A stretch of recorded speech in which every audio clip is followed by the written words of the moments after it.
Welcome back to Squawk Box. Presumptive New York City Democratic mayoral nominee Zohran Mamdani making some waves, a lot of them, in the business community with some comments on the world's richest people over the weekend. This is what he had to say. You are a self-described democratic socialist. Do you think that billionaires have a right to exist?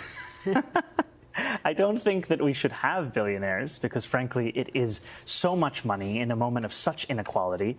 And ultimately, what we need more of is equality across our city and across our state and across our country. And I look forward to work with everyone, including billionaires, to make a city that is fairer for all of them. Mamdani hoping to lead New York City, which tops the worldwide list of cities with the most billionaires. I'd like to keep them here if possible. New York has 123 billionaires, according to Forbes. Its richest resident is former Mayor Michael Bloomberg, who notably endorsed Mamdani's opponent, Andrew Cuomo, in last week's Democratic election, or at least the primaries there of all this. I don't know. I was also just separately, a couple things, disturbed by the globalized. What did he say that just made me crazy over the weekend? Did you see what he said? Globalized. He didn't say globalized infidel. Yeah. Infidel, but he did say that he wouldn't condemn it. He was asked like 3 times by her, right?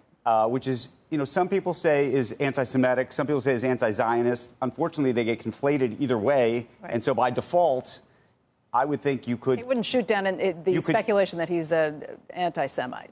Right. That's and I don't really understand why he didn't, unless he is.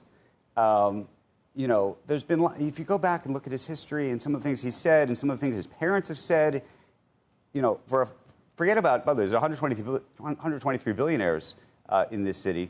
There's close to 1 million people who are Jewish. This is the largest Jewish population outside of Israel. Right. And so I don't know.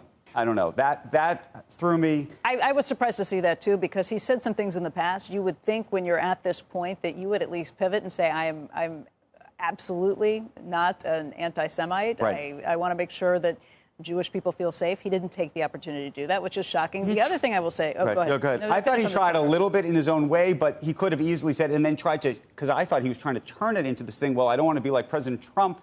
He said, because I don't want to police speech.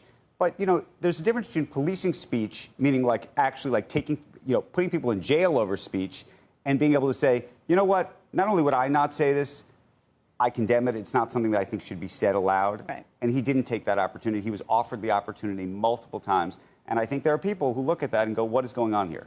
Well, the other thing is President Trump kind of focused on this, too, this weekend. He said that he's a communist, and he said that if he actually wins election next year, that Trump might seek to shut down federal funding for New York right. City, almost like he's done with Harvard right. and other places, and what that might mean for the city as a result. Bradley Tusk, again, referencing right. back to him, he was here on Friday.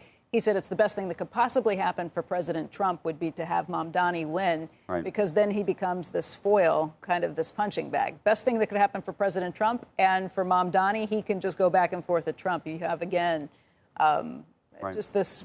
it's so interesting to see how he's tapped in. Look, he's clearly tapped into an issue in New York, which is affordability. Yeah. And the affordability issue is real. It's not that it isn't real. The question is, what's the solution right. to the affordability problem? I would argue it's not necessarily, re-rent stabilizing things. It's actually creating some supply of housing in this city, changing so many of the crazy restrictions in this city so that you can't build.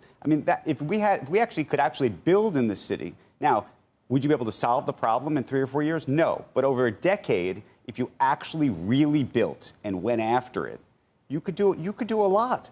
And I just don't understand why, Esther Klein has this book, Abundance, and it's really about building and trying to almost take advantage of capitalism to some degree, to act, not necessarily restricting prices, but it's actually abundance, meaning you have to create supply. You have to take some of the restrictions off.